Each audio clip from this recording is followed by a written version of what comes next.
Three notorious bandit leaders have reportedly been eliminated in a United States military airstrike carried out inside Nigeria.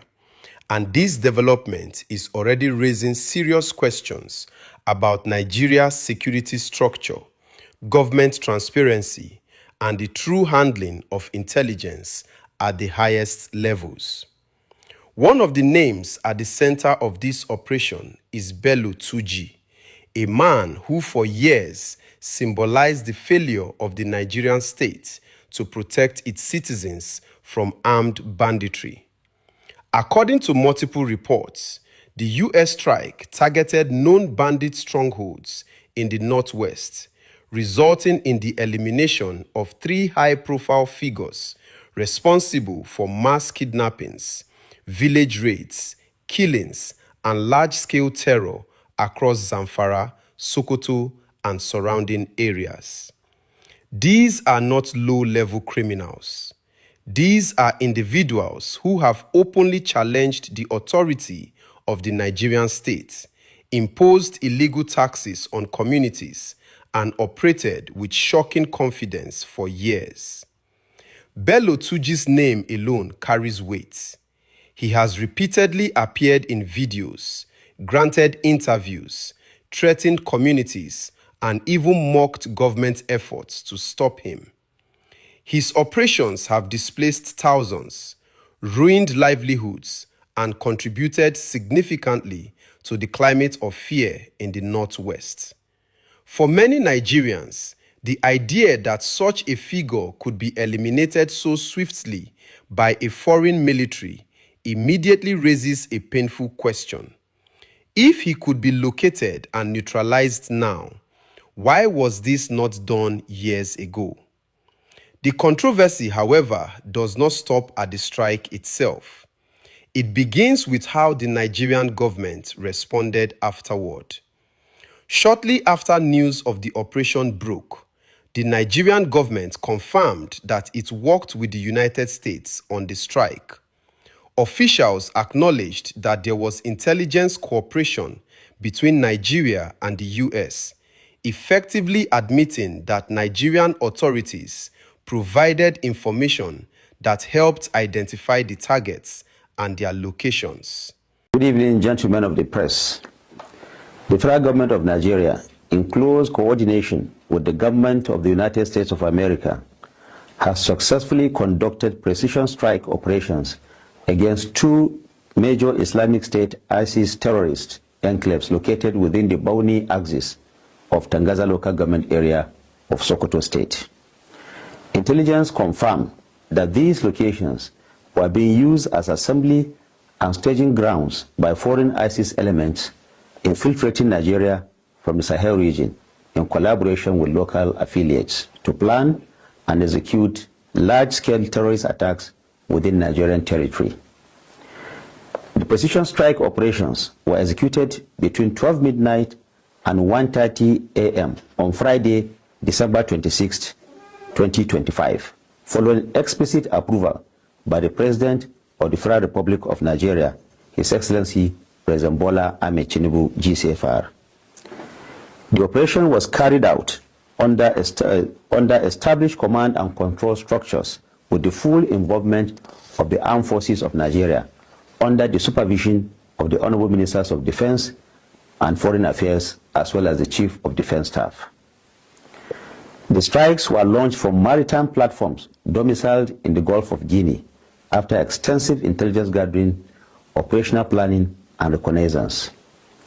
A total of 16 GPS-guided precision munitions were deployed using MQ-9 Reaper unmanned aerial platforms, successfully neutralizing the targeted ISIS elements attempting to penetrate Nigeria from the Sahel corridor. During the course of the operation, debris from expended munitions fell in Jabo, Tambuwa local government area of Sokoto State, and in Ofa, Kwara State, near the premises of a hotel. No civilian casualties were recorded in either location, and relevant authorities promptly secured the affected areas. The federal government of Nigeria reiterates its unwavering resolve to confront, degrade, and eliminate terrorist threats, particularly those posed by transnational extremist networks seeking to undermine Nigeria's sovereignty and security. Nigeria remains fully aligned with its strategic partners and friends of Nigeria in executing coordinated actions aimed at ensuring lasting peace, border security, and regional stability. The federal government of Nigeria assures all Nigerians that it remains firmly in control of the national security architecture and is fully committed to the protection of lives and property. Citizens are urged to remain calm and vigilant as decisive actions continue against all terrorist groups threatening the nation. This confirmation is critical because intelligence sharing is not a casual process. It involves precise data, surveillance, verification, and authorization. You do not collaborate on an airstrike by accident. That admission alone should have closed the matter. Instead, it opened a much bigger problem. Soon after, Daniel Bwala, a senior government official and presidential spokesperson, made a public statement saying the government does not know the specific group or individuals the United States attacked. That statement immediately contradicted the earlier confirmation of cooperation. And this is where the narrative begins to unravel. I'm sure that the American government have jurisdictional power over operation against ISIS and their ancillaries around the world. They may not have specific authorization by the Congress to fight terrorist organizations that are not designated as such. In Nigeria, both the Lakurawa, the Boko Haram, and the ancillaries have been designated as terrorist organizations. Therefore, we consider them all as part of the act of terrorism against the state. So I believe that that's the understanding that the American government had. But this is sketchy, right? In the coming days or hours, we are going to have more intelligence and more report about exact target, whether it were the members of the ISIS or were the members of Lakurawa or the members of the bandit. So, but whether ISIS, Lakurawa, or bandit, they are all. If the Nigerian government provided intelligence for the operation, how can the same government claim ignorance about who was targeted? Intelligence is not vague. It is not something you supply in abstract terms. You don't hand over coordinates, movement patterns, and operational data without knowing exactly whose camp is being hit. So when a government official says they don't know who the US attacked, it creates a credibility gap that cannot be ignored. At this point, Nigerians are forced to consider uncomfortable possibilities.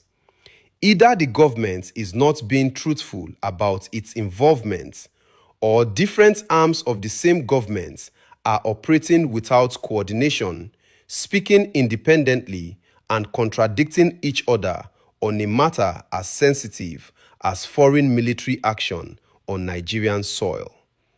Both scenarios are deeply troubling.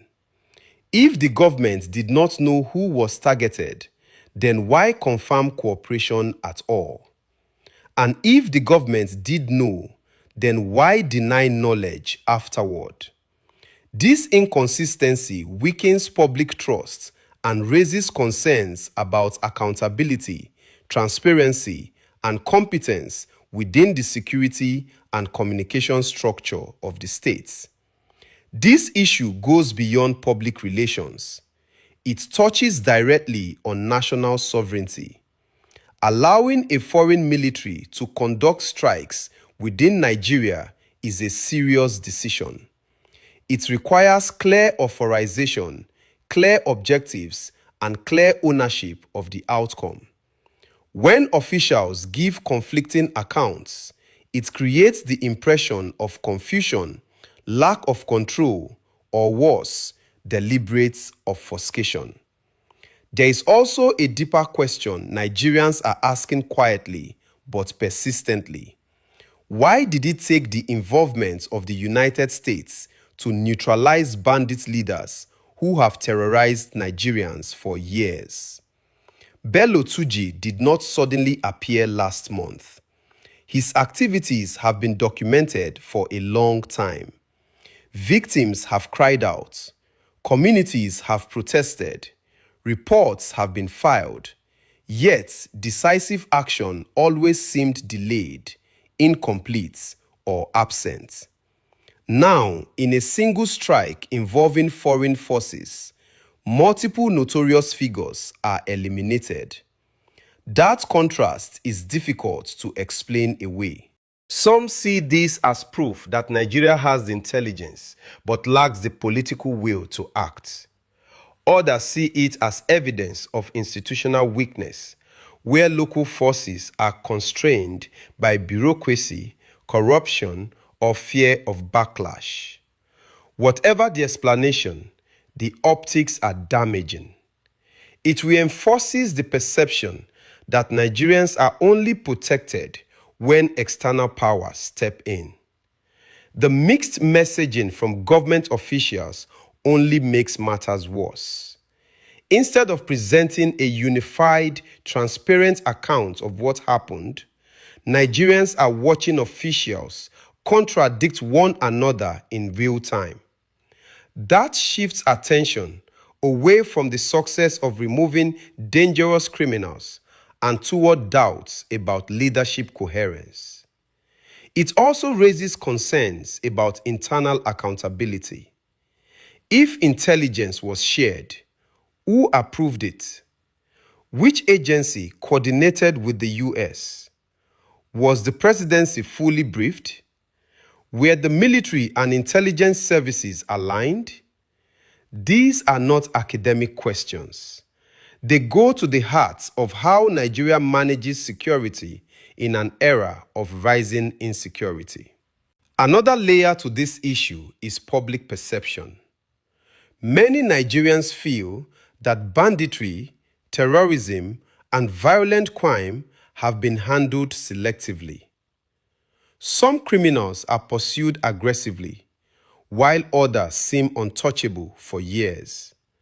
The sudden elimination of figures like Bello Turji by a foreign strike revives suspicions that political considerations, negotiations, or quiet arrangements may have delayed action in the past.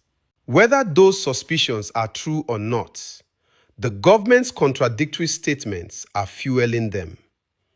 At the end of the day, the elimination of violent bandit leaders is something most Nigerians welcome. No one mourns men responsible for mass suffering. But success in security operations must be accompanied by clarity, honesty, and accountability. Without that, even victories create controversy. Right now, the focus is no longer just on the strike itself. It is on the government's inability to tell a consistent story. Did Nigeria know who was targeted or not? Did it provide intelligence or not? And if it did, why is an official spokesperson suggesting otherwise? Until these questions are answered clearly and directly, this operation will remain surrounded by suspicion rather than confidence. And in a country already struggling with trust in leadership, that is a cost Nigeria can ill afford.